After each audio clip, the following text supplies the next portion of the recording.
E aí, galera, estamos de volta com o nosso Geocast.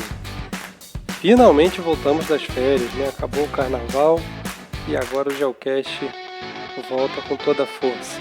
Não dizem por aí que o ano só começa depois do carnaval? Então, finalmente, o ano do Geocast começou.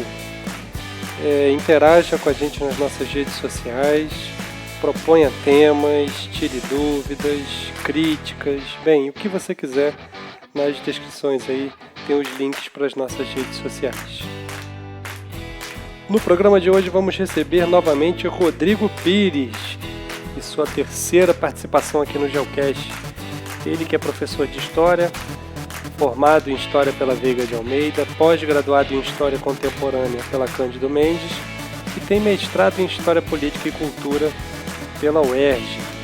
Eu convidei o Rodrigo para a gente bater um papo sobre política, falar um pouquinho sobre o panorama atual da política brasileira, na direita, na esquerda, no centro, mas acabou que o nosso papo se estendeu um pouco e falamos também sobre uberização do trabalho, influência das redes sociais nas eleições, fake news, enfim, foi um bate-papo legal. Começamos falando sobre o que aconteceu com o Cid Gomes, irmão do Ciro Gomes, e o que isso tem a ver com política, o que a gente pode levar de aprendizado desse acontecimento. E por aí a gente não parou e falou de vários assuntos bem interessantes. O meu nome é Rômulo Weckmiller, tenho toda uma formação em Geografia, graduação, mestrado, doutorado, e eu espero que vocês curtam o nosso programa de hoje. Olá, galera, estamos de volta das férias, voltando com o nosso Geocast, e aqui um convidado antigo, Rodrigo Pires, dando o prazer aí da sua terceira participação no Geocast. Tudo bem, Rodrigo? Tudo bom, Rômulo? Bom dia a todos, feliz por retornar depois dessas férias. Vamos retomar o debate, né? Porque muita coisa ocorreu aí, tem muita coisa para ser falada. É isso aí. Então já vou direto para um noticiário recente. Sempre que eu chamo o Rodrigo aqui, eu chamo para falar de política. E nada mais não tem nada com mais assunto do que a política atual do Brasil, né? Tá realmente um redemoinho, uma salada mista aí de coisas acontecendo. E esse bate-papo com o Rodrigo, professor de História, para a gente tentar entender aí, ou pelo menos mastigar um pouco do que está acontecendo no Brasil. Rodrigo, essa semana, estamos aqui gravando na sexta-feira de Carnaval, dia 21 de fevereiro. Nessa semana, o acontecimento talvez que mais tenha chamado a atenção foi a questão da família Gomes, mais especificamente o Cid Gomes, né? Que numa manifestação contra um motim realizado pela Polícia Militar no Ceará, levou 2 tiros, né, dos 4 do qual ele foi alvo, 2 acertaram, já está fora de perigo. Mas tem um simbolismo muito grande esse acontecimento, principalmente porque alguns setores da esquerda chamam a família Gomes, né, o Cid e o seu irmão mais famoso, Ciro, último candidato à presidência do Brasil, de centro, às vezes até alguns grupos chamam de centro-direita. E é interessante notar que a atitude do Cid, né, uma atitude de enfrentamento ali a políticas de extrema-direita, tem sido um recado dado, ou pelo menos uma mensagem muito forte de enfrentamento, mais forte até dos políticos de esquerda têm feito aí nos últimos anos. E mesmo assim, às vezes é taxado de ele, o irmão, né, de coronel ou de centro-direita. Do outro lado, do lado da direita, também não está um mar de rosas, né? Desde o nosso primeiro podcast que a gente gravou lá em novembro até hoje, já teve presidente saindo de partido se revoltando contra o presidente, Dória, amigo da família Bolsonaro, Dória, inimigo da família Bolsonaro, ou seja, está faltando, Rodrigo, você acha que está faltando um pouco de identidade na política brasileira? Então, Rômulo, retomando esse debate aí que a gente tinha parado lá atrás, sobre política, realmente o cenário brasileiro ele é um cenário bem difuso nesse momento, né? Ele, principalmente com a família Bolsonaro estando no centro das atenções, essa questão toda, ela é interessante, né? Porque está tendo um reordenamento dentro do campo político após a eleição do Jair Bolsonaro, né? A gente está vendo isso, está muito claro. Por exemplo, quando você fala de acusações à família Gomes, ao Cid e ao Ciro Gomes, elas vêm geralmente, essas acusações de ser de centro-direita ou mesmo de coronel, ela parte de um campo político específico, né, que a gente sabe, principalmente o PT, que é ligado ao presidente Lula, né, uma questão até eleitoral ali e desentendimentos. Mas o interessante é ver como o Ciro Gomes e o Cid Gomes, ou seja, a família, hoje no PDT, ela é uma família que está fazendo um contraponto, vamos dizer assim, bem forte à família Bolsonaro, ao crescimento da extrema-direita como um todo e a questão da ampliação do poder das milícias, né? Isso acho que é bem claro. O Ciro Gomes deu uma entrevista após o acontecimento com seu irmão e ele explicitou isso. Ele coloca assim: como é que eu vou combater a extrema-direita? Como é que eu vou combater com milícias? Eu vou fazer isso fazendo lacração ou eu vou fazer com flores? Não se combate a extrema-direita com flores nem com lacração. Acho que, no fundo, essa é a questão. E a questão da identidade, ela está aí, essa reformulação, esse reordenamento, ele está no jogo transformando algumas identidades, né? A gente está vendo as movimentações no campo político, né? Melhor dizendo, nos três campos, centro, direita e esquerda, como é que eles estão se movimentando. E há uma certa falta de identificação do eleitor, do cidadão comum, melhor dizendo, acho que com todos os campos, isso é fato. Tanto que o que se projetou no Bolsonaro é que ele seria um outsider, né? Uma espécie de Trump dos trópicos, ou seja, o cara que estava fora do sistema. Isso a gente sabia que não era. Ele passou essa imagem, mas ele estava bem adaptado ao sistema. 30 anos no sistema. Quase 30 anos dentro do sistema. A própria família também toda cresceu dentro desse sistema. Então a gente viu isso, né? Mas o interessante, na minha opinião, é a gente enxergar como é que esse jogo está sendo jogado tanto na direita quanto no centro e na esquerda. Eu volto a falar sobre isso. Porque, por exemplo, nas esquerdas, vamos dizer, no plural, a gente tem claramente hoje uma divisão entre uma esquerda que quer viver de lacração e quer viver de eventos de Facebook e rede social, que o próprio Ciro Gomes vai criticar, que é o que a gente chama vulgarmente de uma esquerda cirandeira, né? Que adora fazer ciranda, mas de fato não quer promover uma mudança social mais radical, né? Convive com o neoliberalismo e adota só políticas identitárias como sendo seu principal guia político, né? Não tem abandona, vamos dizer assim, a questão do emprego, a questão da luta de classe, a questão da erradicação da pobreza, e outras pautas, né? Se foca muito na pauta identitária, luta por ela, mas que esquece do trabalhador comum, do homem mediano, que está sendo tão explorado que às vezes entende de forma errada essa luta identitária e às vezes acaba se afastando por conta disso, né?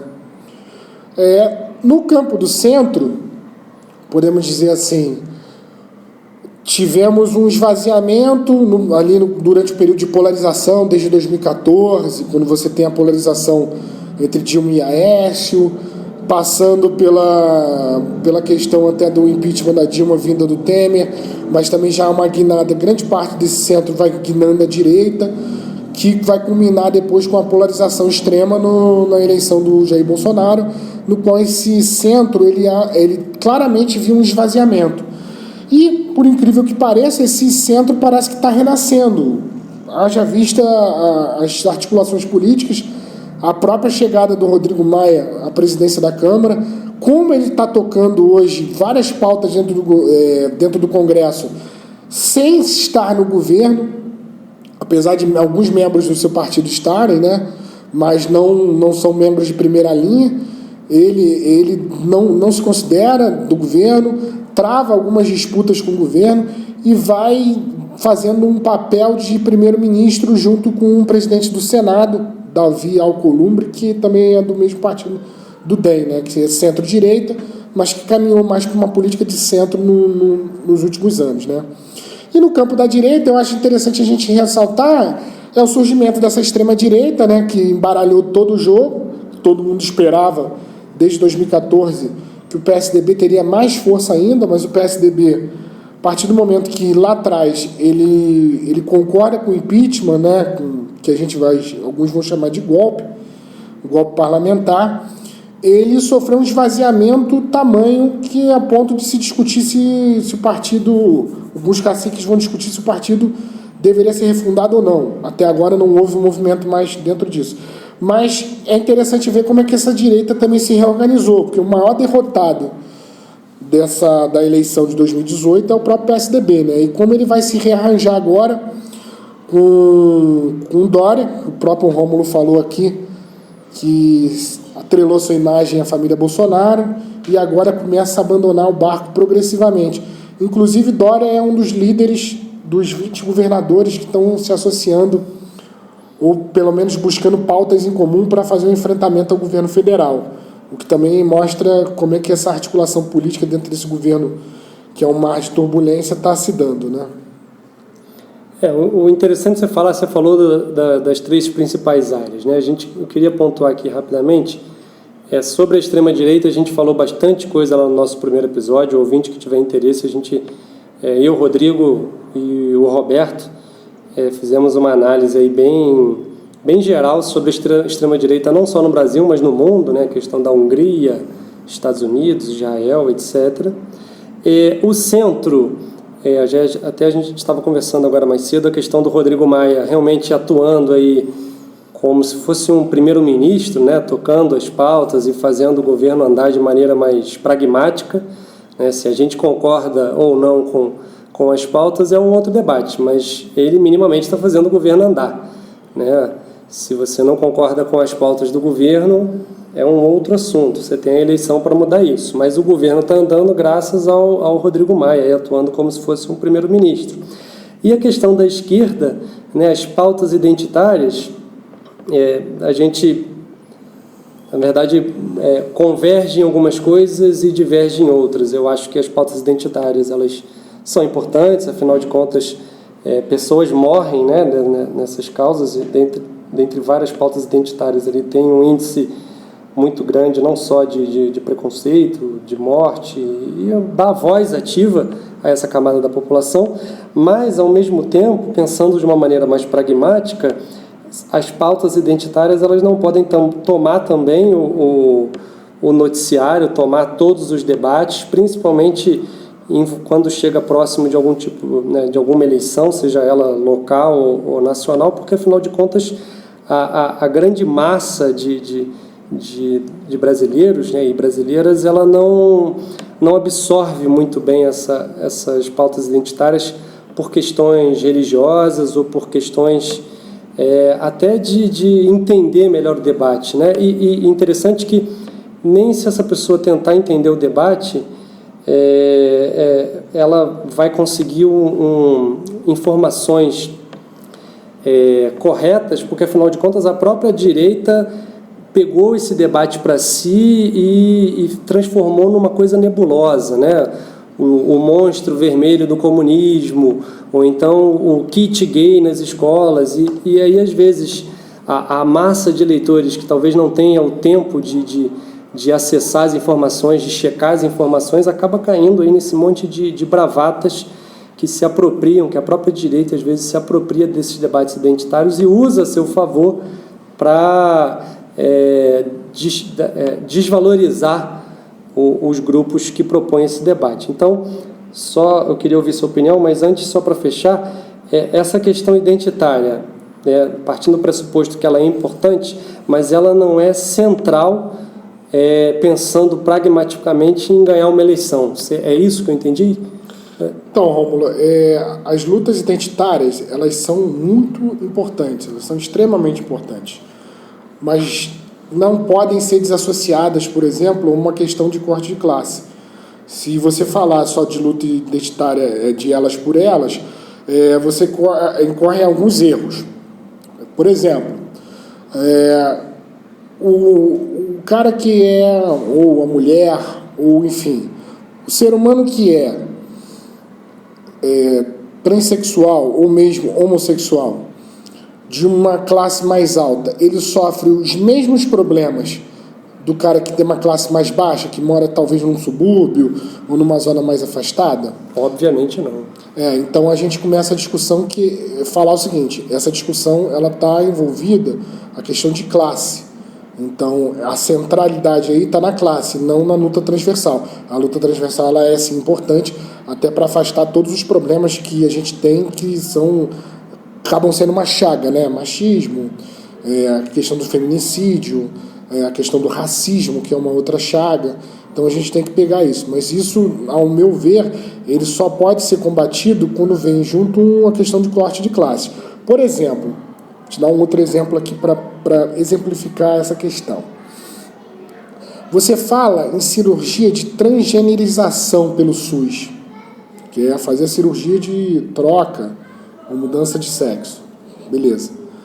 Como é que você vai falar isso para um trabalhador que não consegue ter atendimento pelo SUS, normalmente morre na fila do SUS, e você falar que você tem que canalizar parte daquele recurso que já é parco ou mal empregado para fazer cirurgia de mudança de sexo? Qual é a prioridade? Entendeu? Então é isso aí que pega nessa questão. Além do fato que a gente tem o seguinte, a gente tem um poder ideológico de algumas religiões também muito forte combatendo esses discursos. Você mesmo salientou, a direita se apropria desse discurso para falar que a esquerda é vitimista, que ela fica se vitimizando toda hora, para falar que é mimimi, inclusive para desvalorizar a luta, para desqualificar. Eu dou um grande exemplo disso, é o vereador da cidade de São Paulo, Fernando Holliday, que é membro do MBL e vereador pelo UDEM, que é negro e homossexual, mas é contra políticas afirmativas, né? Por exemplo, cotas, contra feriado de zumbi, e é contra todas as políticas com relação à questão de combate à homofobia, e coloca que isso é um vitimismo. Então, ou seja, a direita se apropriou da luta, e a partir dessa luta, porque ela é feita sem esse corte de classe, para dizer para o trabalhador o seguinte, querem transformar todo mundo em gay, querem distribuir kit gay nas escolas, querem, enfim, fazer N coisas com essa situação. E isso aí pega para o trabalhador comum, que às vezes não tem um grau de instrução elevado, e que quer um discurso às vezes mais simples, né? Ele quer ser ouvido, né? A gente tem que discutir isso também. Esse trabalhador, ele precisa ser ouvido, ele precisa ter as necessidades dele sendo atendidas, né? E aí ele vai acabar caindo ou mesmo arraigando, aflorando seus preconceitos e gerando uma certa, vamos dizer assim, uma raiva, uma distância com relação aos discursos, principalmente dessa esquerda pós-moderna.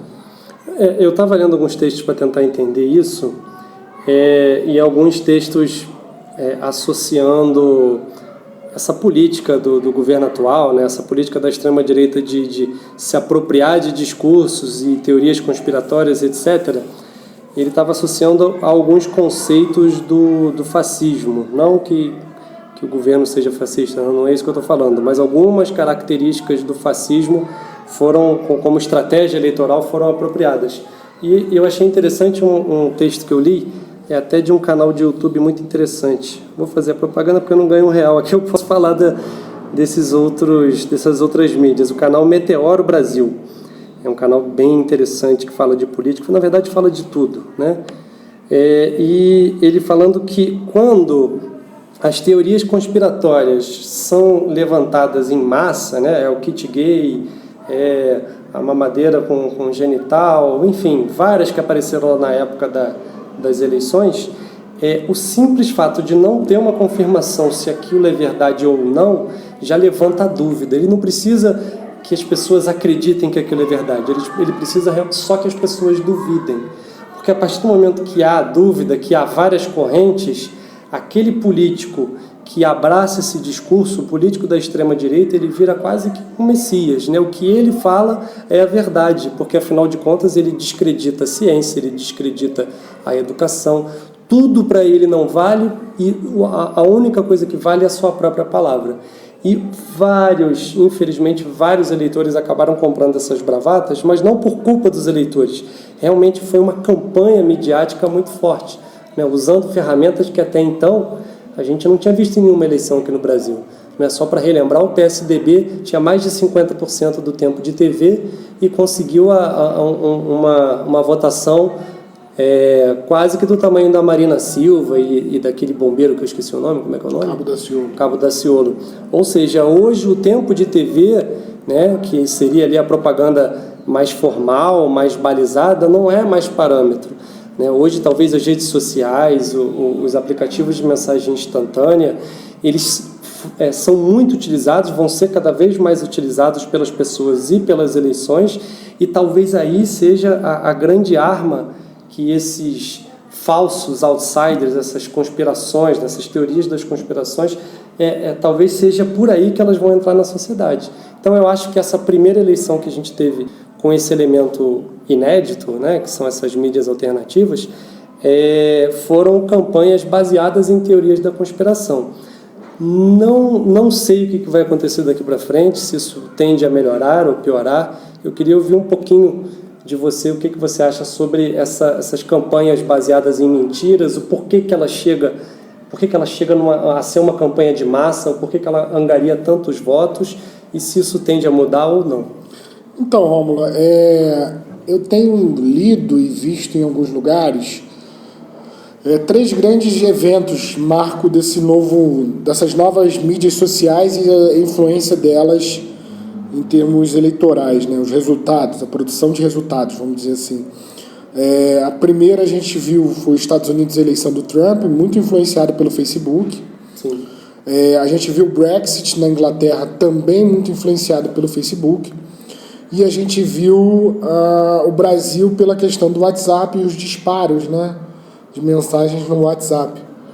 E se questionar o seguinte: todos os 3 estavam ligados a políticas de extrema-direita e têm uma origem comum, que é uma pessoa, né, um escocês chamado, acho que é David Bannon, né, que é um cara bem conservador, bem à direita, e que financia e vive e produz conteúdo nesse sentido, né, tecnologias também. E é interessante a gente ver como é que isso está se transformando, e está se transformando porque a sociedade se transforma. A gente tem que ver isso. Cada vez menos os jovens veem televisão, canais de televisão assim tradicionais, né? Os próprios canais de televisão estão tendo que variar, não só a programação, mas seus canais de mídia, né? Porque hoje em dia todo mundo é um consumidor virtual no seu celular, quer ver a hora que quer, quando quer. Ele não quer ter o compromisso de ter que ir naquele horário ver tal novela ou isso ou aquilo. Né? Então essa geração nova e parte da antiga também está se incluindo dentro desses novos moldes de mídia. Né? Eu acho que lá atrás, em 2013, quando a gente viu novas coberturas sobre aquelas grandes manifestações no Brasil, aquilo dali já era uma pincelada do que seria o futuro. Né? E agora a gente está vendo bastante como é que isso está acontecendo, como é que isso principalmente se dissemina, como dialoga com esse público, como esse público aceita. Né? Eu acho que isso é uma questão interessante até de teoria de comunicação e deve ser palco de discussão, principalmente no campo de comunicação e entre outros, né? A partir de ciências sociais, a partir de agora. Eu acho que isso é muito transformador, né? Eu acho que assim, não é algo tão novo, porque você lá atrás, a própria Alemanha nazista explora esse canal de comunicação. Agora, os canais, vamos dizer assim, que são novos. Então, como fazer essa nova mídia, entendeu? Não pode fazer mais um modelo tradicional, mas você tem que fazer um novo, baseado também em cima de mentiras. Então, você dá crédito, como o Rômulo mesmo falou, você dá crédito a mentiras, né? A inverdades ou as pós-verdades, né? Como alguns queiram, e vai desacreditar a ciência, vai desacreditar instituições, ou seja, há um desgaste generalizado em torno das instituições, partidos, principalmente, né, A política brasileira hoje sofre com esse desgaste de partidos, são muitos partidos, não se tem muitos partidos fisiológicos, o cenário já é um pouco complicado mesmo, porque aqui, se a gente for ver a própria social-democracia, o que se diz social-democracia, ela na Europa seria colocada à direita, né, no espectro político, e aqui ela se posiciona à direita mesmo, mas ela não tem de social-democracia, não tem nada, são partidos neoliberais, enfim. O importante é a gente dizer como é que isso vai caminhar, se isso vai ter uma regulação, se não vai ter. Hoje você se discute no Congresso uma CPMI sobre fake news. Hoje você está sendo obrigado, os principais veículos de comunicação, a botarem certificadores de notícias, para a notícia fosse verdade ou não. Ou seja, livros que são escritos, que talvez são escritos em coisas sem o menor fundamento. Hoje qualquer pessoa pode pegar um celular, ou mesmo a gente que está fazendo aqui o programa, e pode gravar um áudio ou um vídeo e isso se disseminar e o cara do dia para a noite virar um famoso, um sujeito carismático, um poder carismático muito forte. Que influencia as pessoas. Que vai influenciar as pessoas, exatamente. Então a gente está assim, vivendo novas eras, né? Essa pulverização, né? Todo mundo hoje é um certo protagonista, né? Todo mundo hoje quer ser ouvido, isso é importante, mas a gente tem que se discutir como isso vai se dar, né? Como vai se regular essa questão nas próximas eleições, principalmente, né? Se essas máquinas movidas a rios de dinheiro, se elas vão funcionar, né?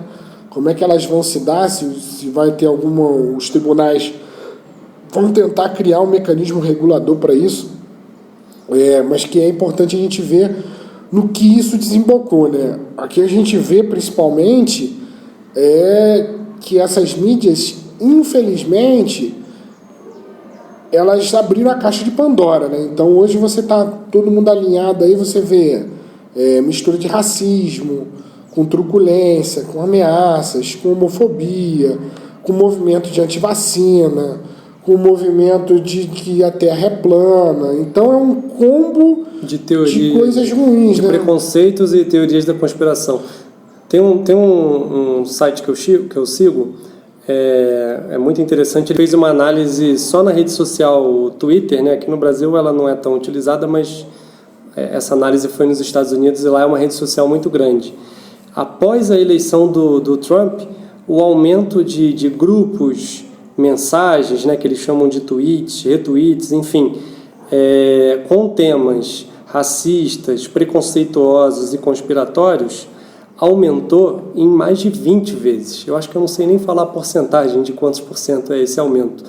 Então é interessante como essas teorias das conspirações elas têm também o seu nicho, né? Então não é sempre aquele partido político que é responsável por todos os disparos. Às vezes ele dá ali o start, ele faz o início, porque ele sabe que tem os nichos que vão reproduzir esse material ou vão criar até seus próprios materiais. Então realmente é um grande desafio para as próximas eleições os partidos políticos entenderem como isso funciona, o eleitorado, sobretudo, entender da onde está vindo aquela informação, se ela é verdadeira ou não. Na questão dos partidos políticos, acho que o PSDB foi um bom exemplo, né? Ele não entendeu como ia funcionar essa questão da internet e mesmo com maior tempo de TV, achou que por ter o maior tempo de TV não precisava fazer nada mais do que isso e teve um resultado aí, está juntando os caquinhos até hoje, né? Para a gente começar a finalizar, eu queria o seu panorama geral aí sobre esse assunto, perspectivas e aí uma última análise. Então, Rômulo, participar, até pegar essa última análise aí, dessa última participação sua, e falar um pouco disso. É interessante que essa transformação da mídia, ela também está ligada à transformação do próprio campo político, né? Você falou, realmente, o PSDB ele não entendeu o jogo político e ele desprezou mais de 40 milhões de votos de 2014 para 2018 e acabou jogando isso no lixo e obteve apenas 6% dos votos e acho que foi o grupo político que mais perdeu na última eleição. Ele foi solapado por uma nova direita. Essa nova direita é capitaneada pelo Jair Bolsonaro, né? E surfando nessa onda de um consenso negativo em torno da figura do PT, né? E do Lula, principalmente. O interessante dessa nova mídia é que ela vai obrigar os partidos a se especializarem, né, a buscarem cada vez mais informação, ou seja, por mais que essa mídia ela seja algo que dissemine coisas antirracionais, vamos dizer assim, ou irracionais, melhor dizendo, ela também vai precisar de algo racional, que é fazer pesquisas para saber o que os eleitores querem ouvir e qual é o discurso que vai ser adaptado para isso, né? Ou seja, é um diálogo ali. Muitas das vezes o discurso chega e é apropriado e agrada quem ouve também. A gente também não pode tirar a responsabilidade do eleitorado brasileiro que vamos dizer assim, é culpado por toda essa tragédia política que se vive hoje, mas ele não está... O eleitorado brasileiro, ou seja, os políticos brasileiros são fruto da nossa cultura política, eles não vieram de outro país, nem de outro planeta, né? E aí é um interessante que é puxar, Rômulo, que é como é que esses grupos vão atuar, né? Como é que eles vão se reorganizar, igual a gente tinha falado lá no início.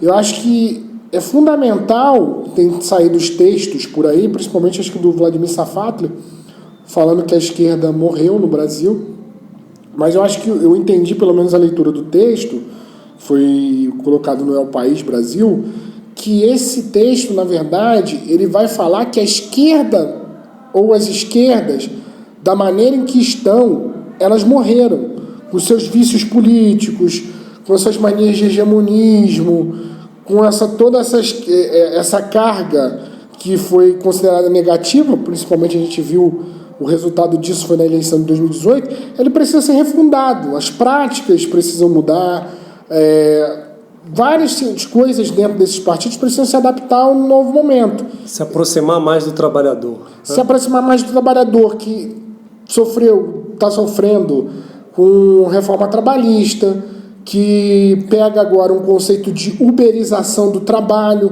ou seja, o trabalhador cada vez mais ele está virando uma coisa, né, uma coisificação, se tornando um objeto, né? A gente vê aí os entregadores de Uber Eats, iFood e tudo mais, desses aplicativos, que chamam os caras de empreendedores e os caras trabalham 12 a 16 horas por dia, ou seja, volta ao passado, né? Volta ao século XIX sem nenhum tipo de regulação, proteção. E como é que as esquerdas vão atuar aí? A gente viu protestos, por exemplo, de trabalhadores desses aplicativos que eu não vi nenhuma participação, inclusive, de grupos políticos, porque, assim, é um protesto difuso? É difuso, mas os trabalhadores sofrem do mesmo problema que outros ramos. Então, como essa questão dos serviços cada vez mais se tornando mais complexa, como é que esses partidos moldam novas identidades, se reconstroem, se refundam principalmente, como é que elas vão buscar o diálogo com esse trabalhador nesses novos tempos?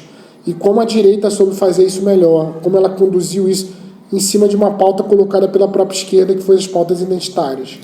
Sim, você comentou uma coisa, eu jurei que eu ia finalizar, mas eu queria comentar porque eu, de vez em quando, eu vejo televisão, talvez eu esteja nesse público aí que cada vez vê menos televisão, mas nas últimas semanas eu vi várias vezes uma propaganda muito forte de questão de empreendedorismo. E o que você falou faz todo sentido. Hoje em dia, a uberização, né, os trabalhadores desses aplicativos são vistos como empreendedores, quando, na verdade, empreendedores eles não são nada.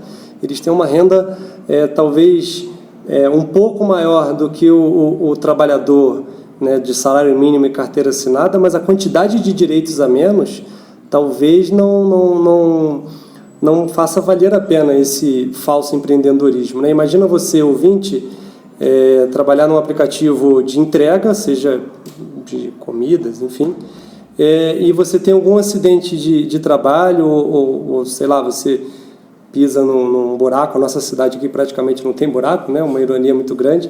E aí você se machuca, você tem que ficar 2 meses de cama. Durante esses 2 meses você não vai receber absolutamente nada. Ah, mas o trabalhador empreendendo, o trabalhador fazendo MEI, CNPJ, tira o peso da carga do empregador e aí esse dinheiro ele pode contratar mais pessoas. Não, o que ele vai fazer com esse dinheiro é aumentar o seu lucro, né? Acaba que a realidade, às vezes, é um pouco diferente do discurso. Agora, esse discurso, ele, apesar de prejudicar o trabalhador, ele tem sido muito sedutor. E por que ele tem sido sedutor? Porque ele sabe usar as ferramentas atuais, as mídias atuais, de pegar uma verdade, alterar não digo, mas colocar uma neblina ali naquela verdade e conseguir levar o voto aí da maioria das pessoas comprando esse discurso. Não sei se você concorda comigo. Rômulo, quando você tira o cara do papel de trabalhador e coloca ele no papel de empreendedor, ele entende que ele não tem patrão, mas ele tem patrão.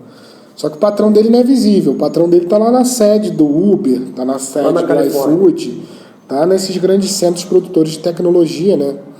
E ele é bastante controlado, ele tem a vida toda controlada, inclusive o trajeto que ele faz e o que ele faz é avaliado pelos próprios consumidores. Ou seja, o trabalho, como o próprio Adam Smith falava, é a principal mercadoria, né? E, entre aspas, essa ilusão da facilidade de arrumar um trabalho, que ela não vem com a facilidade do próprio trabalho e ela não vem com essa questão da toda a proteção da legislação social, que já foi desmontada há alguns anos atrás, uns 2, 3 anos, mas que tende a piorar, principalmente quando você coloca essa questão da uberização do trabalho, né? O importante é saber como é que vai se organizar, ou vão se organizar esses trabalhadores. Eu acho que isso é fundamental.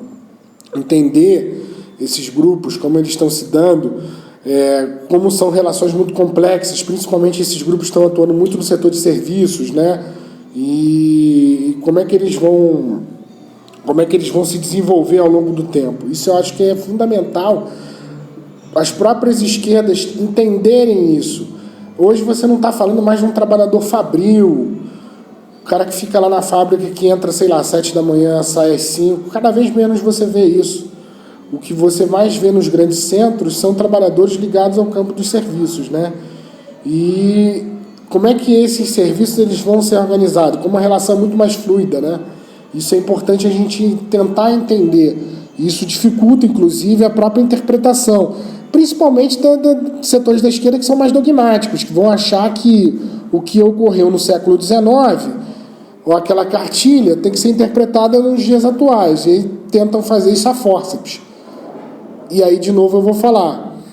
A direita está na dianteira, ela consegue colocar o discurso, até porque ela tem que fazer esse discurso sedutor para a questão neoliberal, ou seja, ela tem que desregulamentar uma série de legislações sociais para botar que esse trabalhador ele possa consumir, né? Ele possa arrumar trabalho rápido, entre outras coisas. Mas isso não é revertido para ele em forma de ganho, né? Isso é revertido em forma de ganho de lucros astronômicos para grupos econômicos que estão cada vez mais fortes, né? E que cada vez mais fazem lobby para desregulamentar as profissões, né? Vamos dizer assim. O próximo alvo desses grupos que já ocorre em algumas cidades é a uberização da própria carreira de professor. Ou seja, você coloca lá que é o professor por tal dia, tal hora, ele trabalha lá, a legislação vai permitir que ele trabalhe isso tal hora, e aí vão fazendo contratações nesse tipo, o que tende a colocar a qualidade do serviço, da educação, como algo, vamos dizer assim, bem precário, né? À medida que você não retorna ao investimento que o cidadão faz na sua própria carreira, né? Isso acho que é importante a gente salientar aqui. Tá certo, Rodrigo. Queria te agradecer mais uma vez pela participação. A gente acabou dando uma pincelada nessa questão da uberização do trabalho. Quem sabe não virou um episódio, a gente chama nosso amigo Roberto aí para bater um papo sobre esse assunto, que tem muita coisa para conversar. Então, mais uma vez, te agradeço e até a próxima. Eu que agradeço, Rômulo. Acho importante a gente conversar sobre esses temas, principalmente para a gente suscitar nessa garotada aí um debate que é bastante importante e interessante, né? Abraço. É isso aí, galera. Valeu. No programa de hoje ficou muito claro que a política atual brasileira está passando por um momento um pouco conturbado.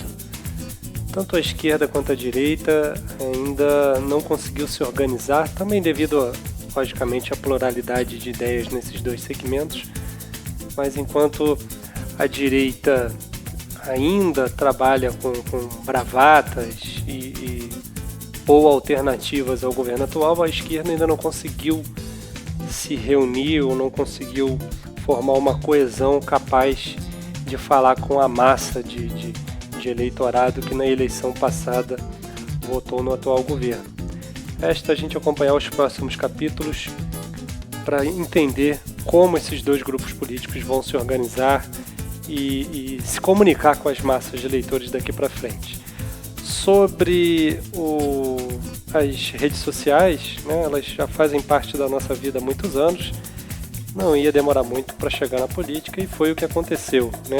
Tivemos um prelúdio lá na eleição do Trump, depois no Brexit, que é a saída do Reino Unido da União Europeia, que se concretizou agora no mês passado, e logicamente também influenciou as eleições aqui no Brasil. Basta agora a gente acompanhar como o Senado, como a Câmara vai regular essas novas maneiras de se fazer propaganda pela internet.